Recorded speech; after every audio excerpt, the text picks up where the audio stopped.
Hi violists, my name is Katherine Deneris. I am a violist currently living in Bloomington, Indiana, where I teach and perform with several regional orchestras. Today I am going to be going through this year's requirements for Arkansas All-State Orchestra on behalf of Opera in the Ozarks.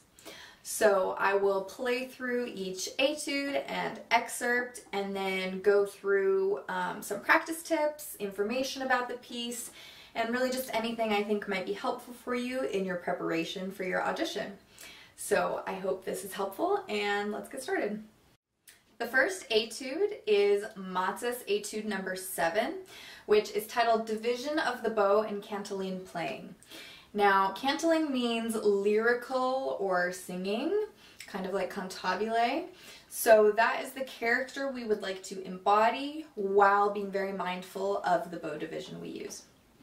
So I'm going to play through this etude.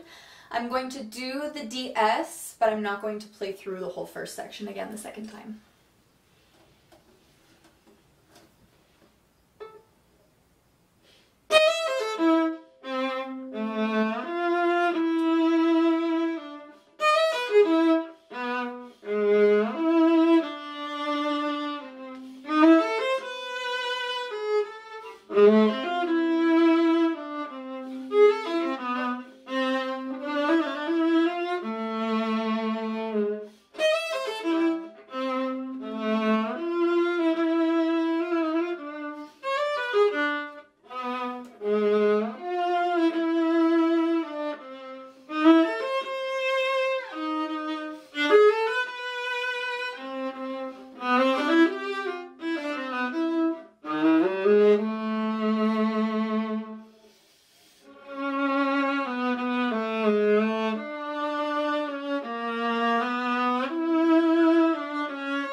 So that's where I'll stop.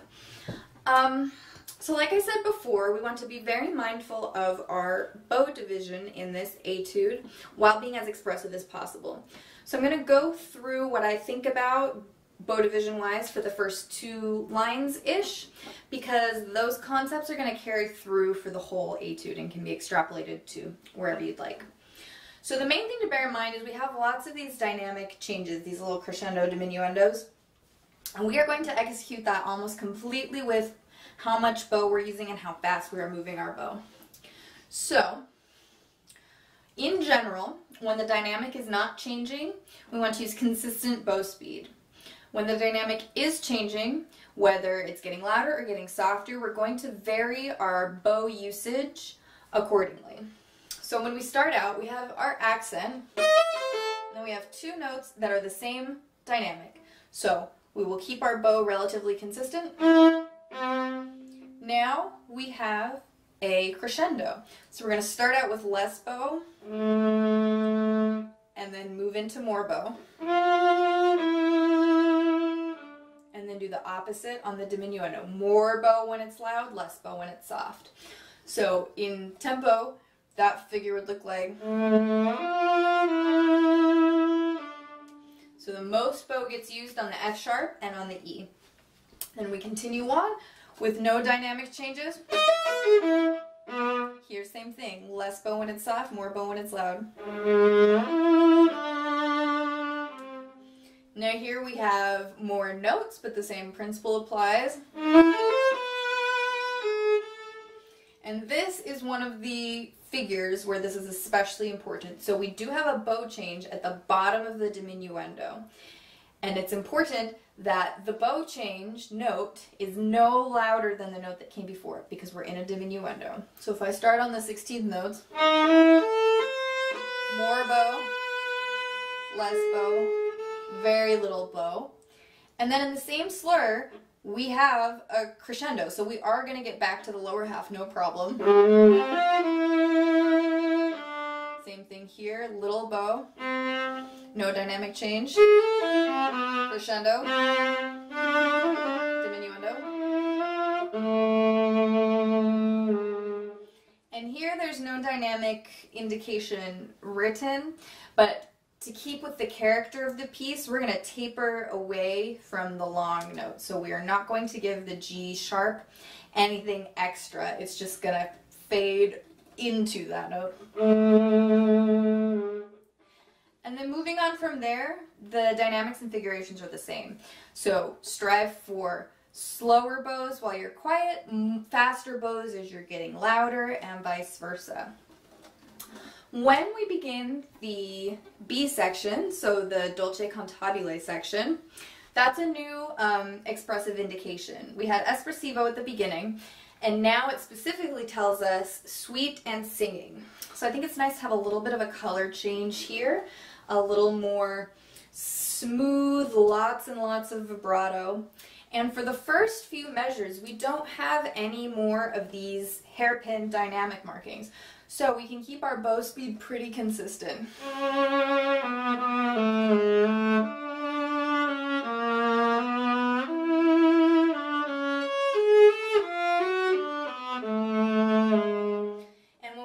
Add interest to the phrase, like I think that first A sharp is a pretty juicy note. We can do it with the left hand, we can add a little more weight, but for the most part our bow speed is going to be even as we have these half bar slurs. On the eighth notes, a useful practice to do is, the eighth notes in the third full bar is useful to practice fingers before bow. So finger down, then move your bow, finger down, shift, put your finger, then move your bow. Finger down first, then cross strings. Because it's a little bit of a stretch, it's a little bit of a more awkward finger pattern than what we've been doing thus far, but we still want it to sound very smooth, very sweet. So just trying to iron out any possible bumps that we would have there.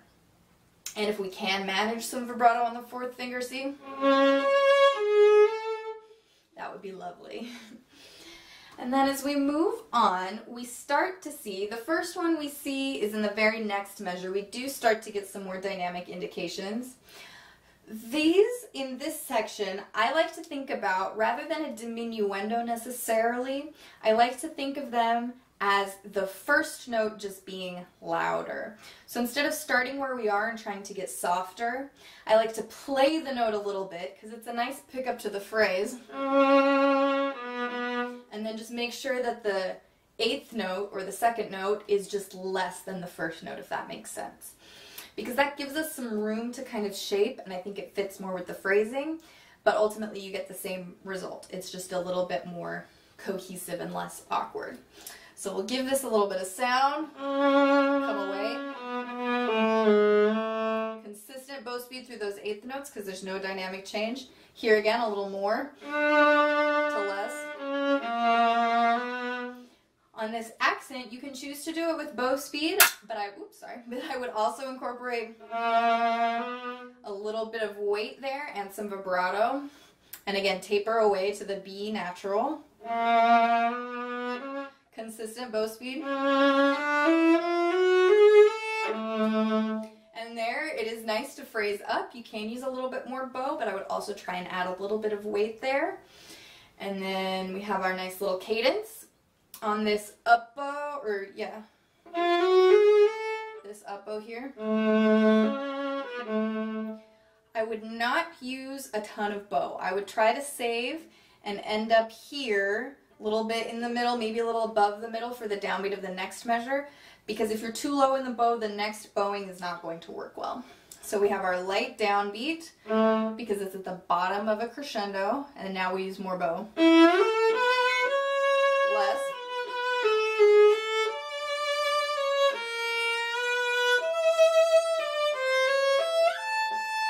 And then this is the next technical thing I'll talk about.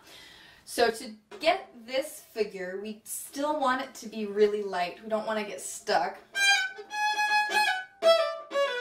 So how I would recommend practicing it is all we're going to do is stop our arm moving. We're not going to dig into the string. We're not going to press down anymore. So we've played our harmonic. Just stop your arm. Find your fingers. Stop your arm.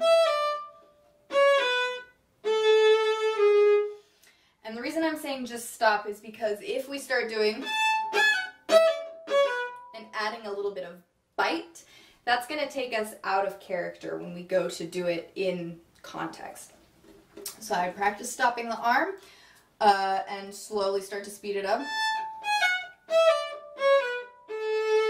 So fewer, stop for less time. But again, I'm not using my finger to add more weight. All my arm is doing is stopping moving until you get rid of the gap completely. And then you might naturally feel your first finger getting a little bit involved, and that's fine. But the point is we need it to stay light and fluffy. Our first finger is not in charge. It's just going to start helping. But if you just think about it as minimizing the gap between your arm stopping, I think you'll stay in character as you play this. And then we keep going. We have things that we've seen before. The last measure of what is the second to last line in my book, but it's the measure where this starts. The first measure of that, where we have the A on the downbeat, I would endeavor to make that A within the diminuendo. So we don't want that to stick out from what we've had before. So it's a long note. It would be very easy to give it an accent, but it's at the bottom of a diminuendo, so it should be soft. And then you can pop the accent up as you go through. In our last two bars, before we go back to the top, we have a ritardando marked, and it is marked on the 16th notes, so I would try not to start it before that, because if we start it during a long held note, it's kind of just going to sound like we held the note too long, because there's nothing moving to give us context for slowing down. So we're holding our harmonic, start the 16ths right where beat 4 would be normally, 2, 3, 4, E, and I did not play that very in tune because I was trying to talk, but essentially when you get to beat 4, you can start dragging them out. 1, 2, 3, 4, E, and 1. And then once you've held your G sharp for as long as you desire, just remember the fermata is on the note. So as soon as we're done playing the note, we need to get organized. So it's okay if your quarter note rest maybe isn't quite the tempo you are starting in, but we have to move with intention. So we've played our G sharp, off, set. So just have a plan that you're moving rhythmically, because if we hold it and then just kind of take our time getting back, we might play out of tune like I did, but it'll also just kind of lose the flow of the piece. And then I suppose just the last thing I will say is when we get to the proper end, which is the fine, the second time, you might decide to slow down a tiny bit. If you do, I would just do it on probably the last 2 16th notes, and I might not do that the first time because we do want to get the flow as we move into the second section. But on the repeat, it's the end of the etude, so I think you can give it a little bit of gravitas at the end if you would like to. And I think that just about sums up Everything I would think about with this etude. I would say prioritize being expressive and very singing above almost everything else. But since bow division is literally the name of the game, I would pay a lot of attention to that as well. The next etude we have is Wolfheart 12, and it's very different in character to the first etude and has lots of different challenges and things to think about. So I'm going to go ahead and play this one, and then we can discuss some of those things.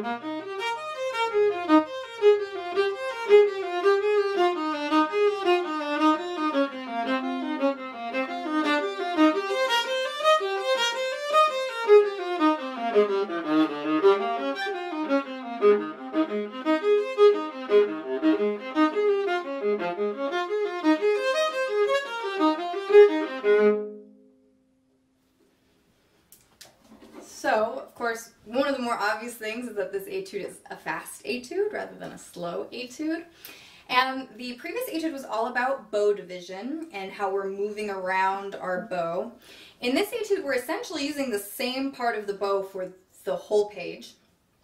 But we do still have a few bow usage things to think about. With the accent, we're going to give it a little bit of a pop with our index finger. But we have this uneven division of 3 notes. So we have one bow for 1 note and one bow for 2 notes. So we can use enough bow on the accented downbeat that the 2 notes that follow it get us back to the same spot we started without having to do anything crazy. If we do a too long of a first note, then we'd have to either spend a ton of bow on both notes, or we'd have to spend a lot of bow on 1 note to get back. So we really want to make our downbeats the exact amount of bow we want to use for the 2 second notes. And the accent helps us with that. It helps us use a little bit more bow, and then we can just calmly come back with the next 2. The next thing that's different about this etude is there are no dynamics after the first one. So we, it's easy, we don't have to think about it that much, but if we want to bump it up a level and make it more interesting to listen to, we can add in some phrasing of our own. So I think in general, phrasing with the line is a safe bet here. As you go up in register, you can crescendo. As you go down, you can come away a little bit. And then I have a few spots that I have marked myself for phrasing purposes. So I'm going to talk measure numbers here. So if you find measure 15, I see that as the end of the first phrase. Measure 16 is your little transition into the second phrase, which starts out just like the beginning. So I think it's nice to know that that's where you're headed when you start the beginning, is to measure 15. That's kind of the end of a phrase, and then you keep going. So we don't have to pause there, we don't have to take time there, but just be mindful that that's the end of one idea and you're moving into the next. The next phrase heads a similar spot at measure 32. So we've come to the end of our second phrase, which is very similar to the first. We have our little transition. And then this third phrase has some smaller chunks. So those first 3 measures that I just played, we repeat them. So I choose to repeat them a little bit softer. That's one option. You don't have to do that option. That's just what I chose. But I'm just looking for places to add a little bit of dynamic interest, just to make it more interesting to the person that's listening to you and help it stand out a little bit. What I chose to do after that echo, so starting in measure 40, at the end of measure 40, I decided to stay piano and crescendo.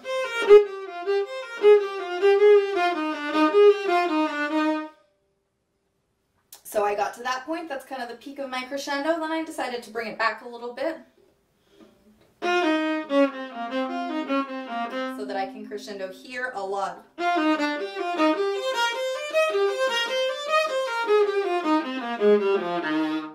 And I really like that low E as an arrival point, so I go down towards that E. This time I go against the contour of the music. I'm crescendoing going down.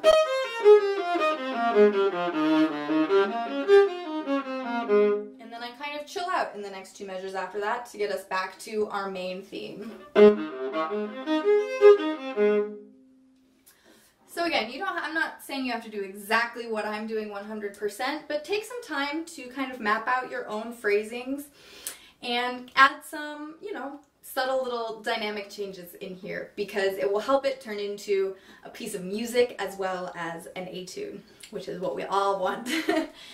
And then the last thing I'll say about it is an A flat major, which can be a tricky key, so I would practice some A flat major scales just in first position, because you don't have to shift here into third at all.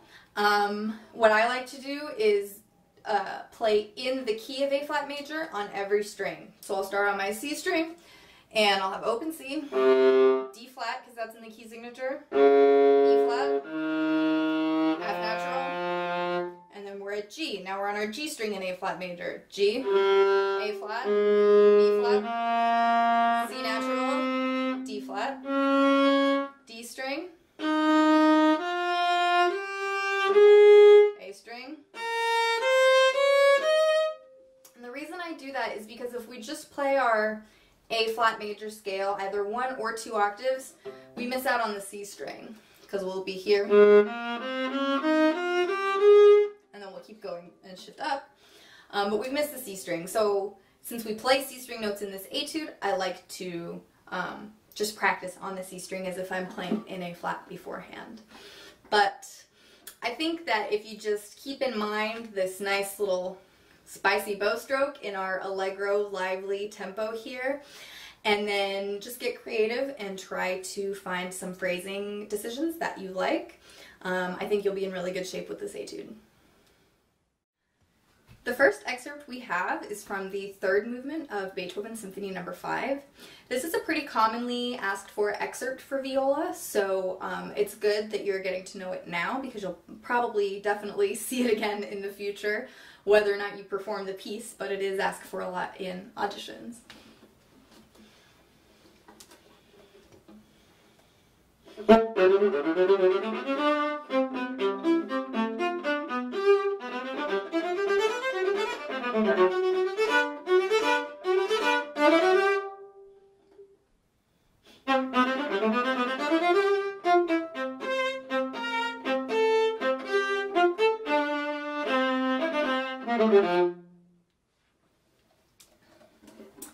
So this excerpt is marked allegro, which means lively, and if you listen to the recording, the cellists and bassists come in first here. This is the trio. So the cellists and bassists come in first with a very explosive entrance, and then we join them with our own very explosive entrance. So we should come in from the string. You can lift on the quarter note, and then these eighth notes, I chose to do them détaché, working towards a sautille where they come off the string naturally. They can also be done spiccato, but the most important thing is control. So we want to be exciting, we want to have energy, but we want to be in control of what we're doing. We want it to be consistent. So whichever bow stroke you get to by audition time that is the most rhythmically consistent, that you can convey the dynamics, you can convey the energy, and without any compression, random speeding up or slowing down, is going to be the best bow stroke for you, and it will sound the best. So, regardless of whether you're working towards spiccato or sautille, when you're doing your slow practice, practice it détaché with the amount of bow that you're going to use when you play it fast.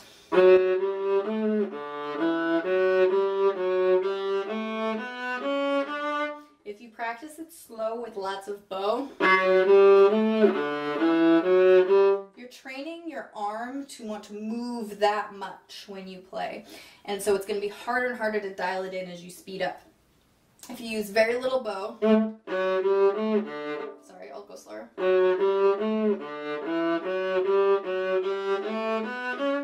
That is going to be the bow amount you'll use whether you do saute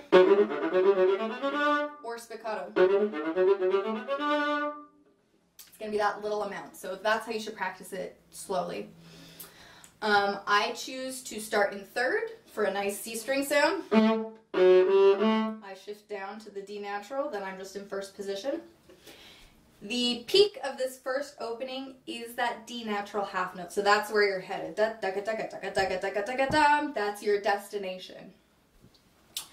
The rest of the eighth notes and the quarter notes in this piece are going to be very similar bow strokes. The eighth notes are going to be consistent, so whatever you do on one eighth notes, you should do on the other eighth notes, with one exception, which I'll get to in a minute. And then the quarter notes, after this first very raucous pickup, for the most part, we're going to want to be very light on, and that's going to serve two purposes. The first purpose is it's going to help us not get bogged down in the rhythm.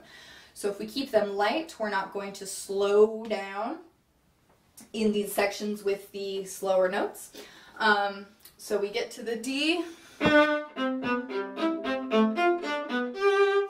and the quarter notes are always spiccato. So the 16th notes can be sauté sometimes, but the quarter notes are always going to be spiccato. So we've hit our peak, now we're light. And then we get back to our eighth notes. This part is tricky. We've got lots of different string levels. So we'll practice fingers before bow, finger, finger first, then bow, finger first, then bow, finger first, then bow, finger. We'd really do those stopped, and then we'd have another string crossing. We have two strings to, or one string to hop over completely.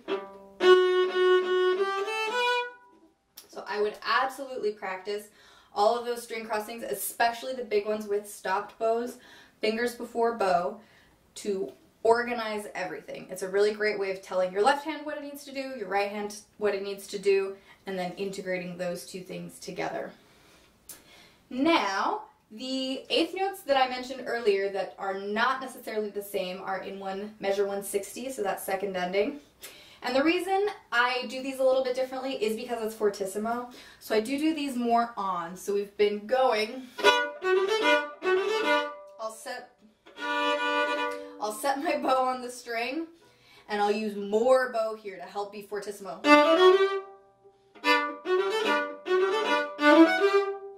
Because what we want to hear there is that it's suddenly fortissimo. We've been forte, we're fortissimo. The second half starts very similar to the first with the same exciting pickup. Headed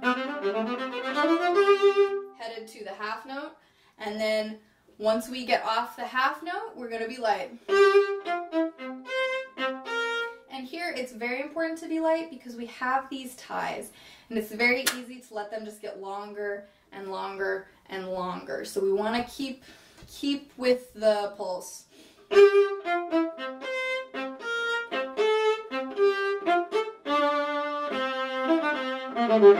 And then we can end nice and strong.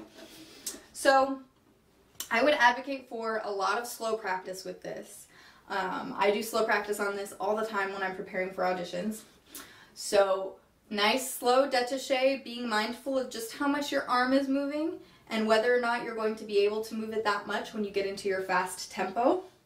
Of course, practice it with a metronome. They give you the tempo for the dotted half note, but as you're practicing, you can put it into the quarter note pulse so that you can hear exactly where to line up each note. But then I would recommend going back to the dotted half note because that's the pulse of the music is really in one, and that's what we want to feel. But it's absolutely a good practice tip to add in the quarter note pulse. So I think do some slow practice. Make sure that your bow arm and your left hand are very coordinated among the note changes and the string crossings. and then just slowly bump up the tempo. And as you get close to the 76 to 82 tempo, you can decide what bow stroke you want to ultimately go for. The faster you get, the harder it's going to be to do exact spiccato, because you're just going to run out of time to do all of the necessary things.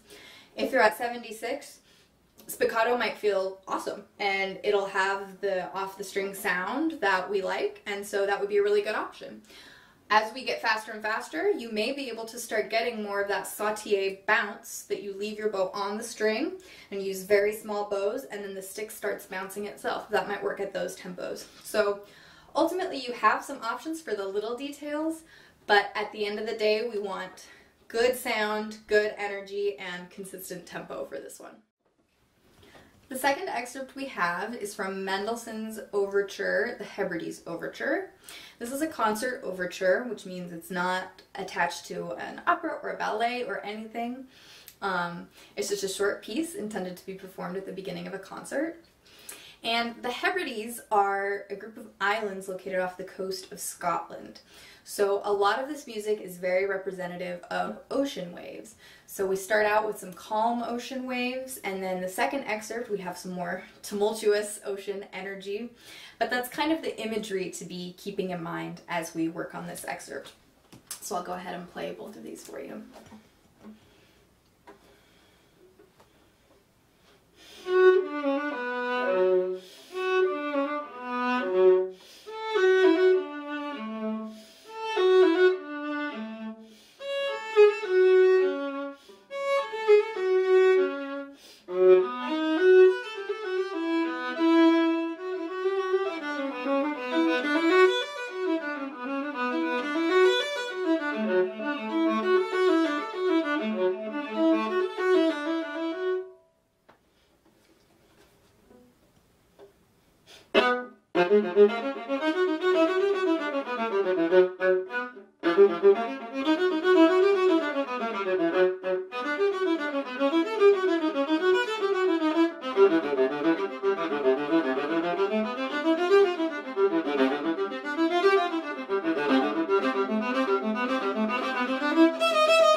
So this is one of my favorite pieces that I've performed. I've gotten to play it twice.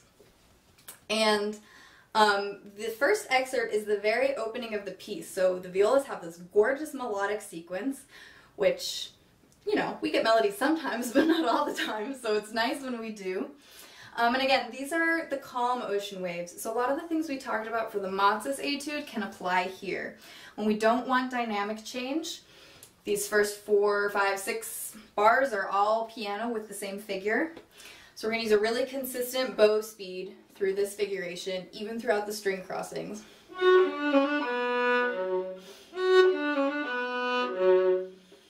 And I choose to do this in first position. You can do it in third position if you'd like. But if you choose to do it in first position like I am, I would cover your D string. I would do a 4th finger D. Same thing when we get to the 5th and 6th bars. I chose to do it in first position, but I'm covering that open A. Because again, we're going for calm, and sometimes our open A can be a little bit harsh. In the 7th measure, I change up the bowing a little bit. I start down, and then I use quite a bit of bow there. I go to up bow on the 16th notes. And then I go down here, spend some bow on that accent. And now I'm going to split the slurs right in the middle. So first 2 beats down bow, second 2 beats up bow. On the down bows, there's no dynamic change, so we're going to use very consistent bow speed. On the 3rd and 4th beats, on the up bow, we have the same things we were doing in the Matzes etude. So less bow at the beginning of the slur, more bow as we get to the top of the crescendo, less bow, and you won't get that close to the frog. But conceptually, that's what we're going for here. And I would recommend practicing the notes under these slurs with stopped bows, fingers before bow, finger, finger, finger first, bow, finger. And here when we practice them, use the amount of bow you will in context. So I'm going to use less bow on the D and E, more bow, less bow, and so on and so forth. So doing this just allows us to plan out our string crossing with both our left hand and our right hand in a context where we have time to kind of think about and organize everything, and then we'll be able to integrate it all together with the printed bowings very easily.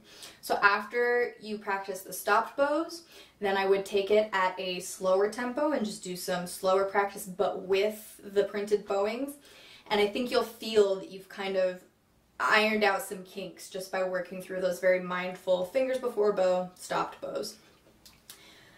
And then that continues on. The last thing I'll note technically here is that we have our, the last note in measure 13, I do tie that in to the slur as well. So if I play measure 12,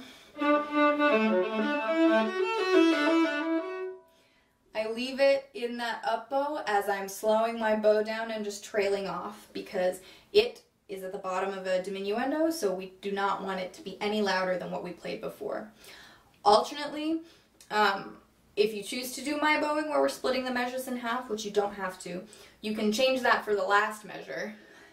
So if I'm playing measure 11, I can do one big long down bow here just to tuck that F sharp in 13. But I find it more challenging to do that hairpin when I'm running out of bow, so that's why I choose to split it.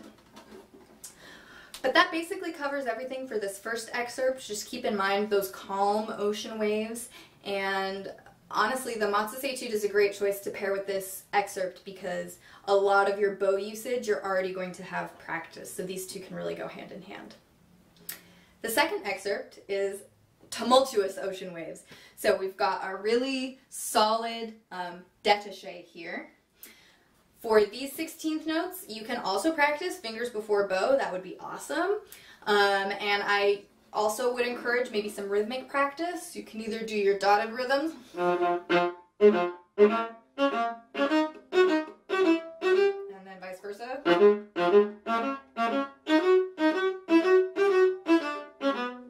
You can do those, and obviously I would pick one, go through the whole section, then switch, go through the whole section again. The other ones I like are groups of 2, so 2 slow, 2 fast.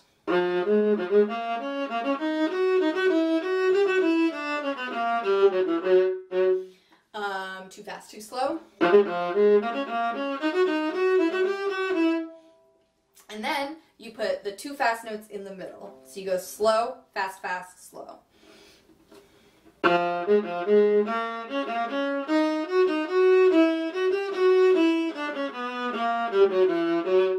sometimes you'll get through the first 2 versions and be like, yeah, this is great. And then you try to do that third one where the fast notes are in the middle, and that's when your brain starts to get all fuzzy. But I would do those rhythmic practices at as slow of a tempo as you need to be able to play every single note intentionally. And then you can start to bump it up. So if our final tempo is 100, say I'm starting to practice it at 72. So I'll practice those rhythms and I'll try to play it at 72. If it works, I'm going to bump it up to 80 and I'll try and play it at 80. If it's not working so well, I'll try the rhythms again, but a little bit faster this time. And so on and so forth until you're up to your goal tempo, which is 100. Now, like I said, we're just going for a loud détaché. So lots of forearm here. When we get to measure 251, we have some sforzandos here. In order to get the great sforzandos on beats 2 and 4, we cannot have any accent on 1 and 3. So I have written in my part not to accent those notes, which is really tempting as we go through. So if I start at measure 250, we really would love to just be like, I just played a C major scale, I'm going to accent that C. But we have to very deliberately use the exact same amount of bow that we've been using until the G. And then same thing on beat 3, beat 4. And this part to me really sounds like ocean waves because we get kind of off kilter a little bit.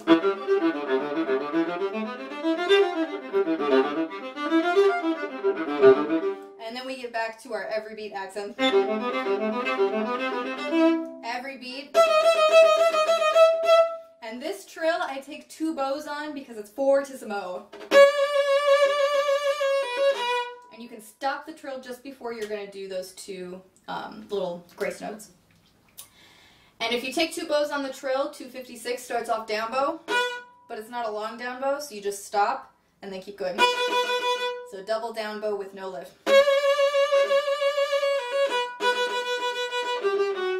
And we're already pretty loud, but now we have to crescendo again, so you can come back a little bit. Subdivide these quarter notes.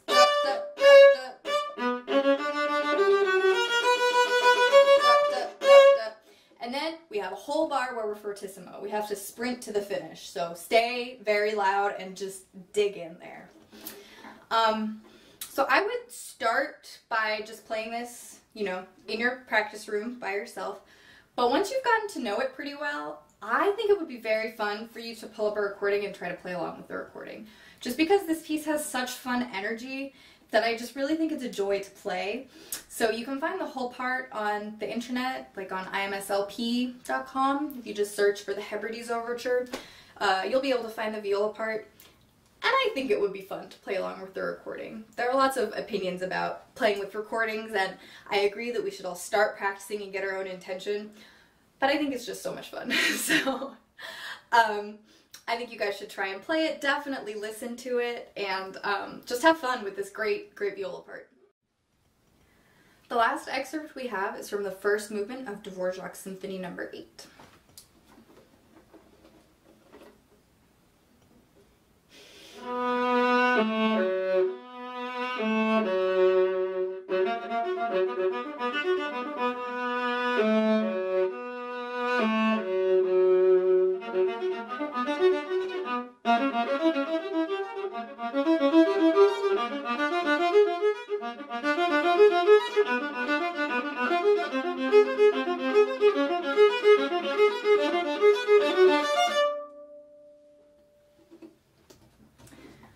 So in my opinion, this excerpt is probably the most technically difficult, at least for me personally.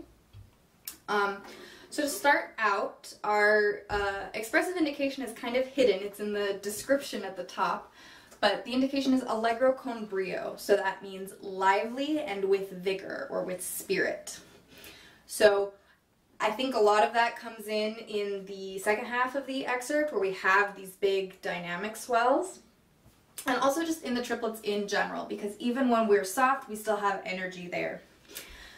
So the opening is, again, a lot like the matzahs, where we have these little hairpin swells that we can do with our bow usage. I don't need to talk about that again. And then when we get to the triplets, I recommend stopping the bow on the string, starting from where you stop. So there I probably could have stopped a little lower, so it would have been easier for myself, but I advise, if you want the triplets to come off the string, I still advise starting the practice with them détaché. So practice all of this on the string. I chose to do lots of string crossings when I played this.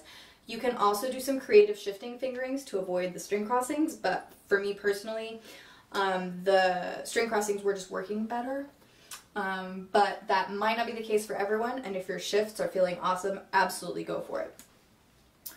So we have our first phrase. When we get to the pianissimo, we have almost the same figure as the beginning, but this time there's no forzando, no accent. So in that third bar, we're just going to be careful that we don't have that same pop we did the first measure, but again, after that time, stop your bow. And then, when we get to the downbeat here, we're forte, and we have these kind of convenient little diminuendos to piano, back all the way up to forte, and so on. I think it's helpful to plan this out slowly. So you can start out forte, a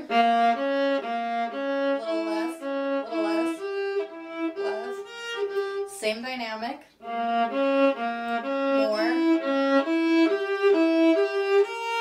still loud,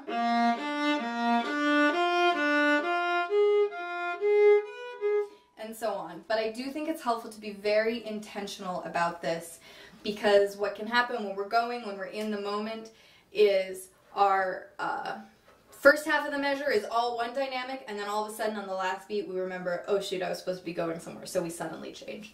So really planning it out so it can be a gradual change in both directions is very helpful. In terms of practicing intonation on this, it's very, very tricky. I would practice some double stops on any string crossing you can. So if we start off at the beginning, make sure your B's good with a tuner if you would like. And you can check that double stop third there. You can also even skip the A, just say it in your head. And then just throw in the F sharp to see if we can get that perfect fourth with the B. You can do the same thing on the triplets.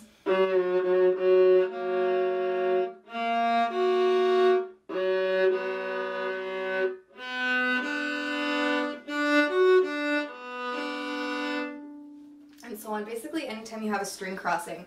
And it's a very revealing way of figuring out where we're putting our fingers versus where we want to be putting our fingers. So I would definitely recommend that for some intonation, which you can do throughout as much as possible. If you're deciding to do shifting fingerings rather than string crossing fingerings, I would definitely practice with a tuner, with a drone note. A B would work very well for a lot of this. Just so we can make sure that all of those intervals are where we would like them to be. As we go through to the last line, I choose to do the last line starting in third. I shift up a half step, so you can think about it as a C sharp if you still want to think in third position. But since there is that F natural there, I do think of myself as being in fourth position. So we have a third, D flat to F natural. Our A flat is just a fifth over the string. And then we have a B natural, so C flat, B natural.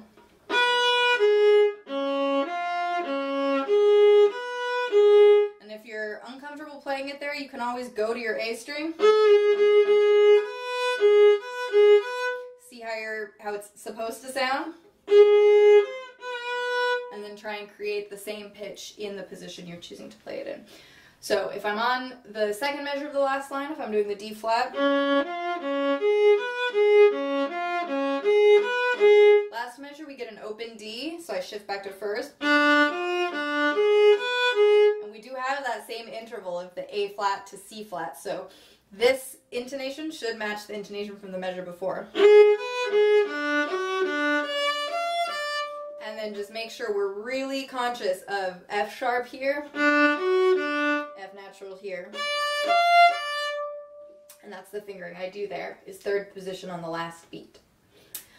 So I think that just starting out by practicing this slowly, again, we have a lot of string crossings if you're doing that fingering. So trying to keep your string crossings as calm as possible.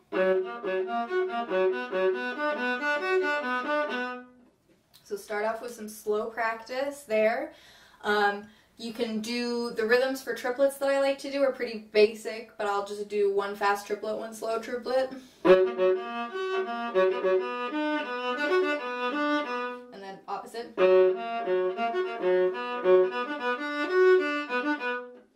And you can do that the whole way through. Just make sure on those second and third lines, however you're practicing it, do the dynamics. If it's slow practice, if it's stop bows, if it's double stops, plan on your dynamics until it's just second nature and they'll just happen whenever you want them to. So those are the things I would bear in mind for this excerpt. Again, I think it's one of the more technically difficult excerpts from this year, but it's definitely doable. You have all the tools. A lot of them have come from the Matzes Etude. A lot of the string crossing stuff we practiced in the Mendelssohn, and some of the bow stroke stuff we covered in the Beethoven and the Mendelssohn. So I think that it's totally at your fingertips, and I think that you'll do great. Just you have all the tools. So that brings us to the end of our audition repertoire for this year. I hope that that information was helpful. I hope it was helpful to hear the excerpts in isolation outside of a recording of the full piece.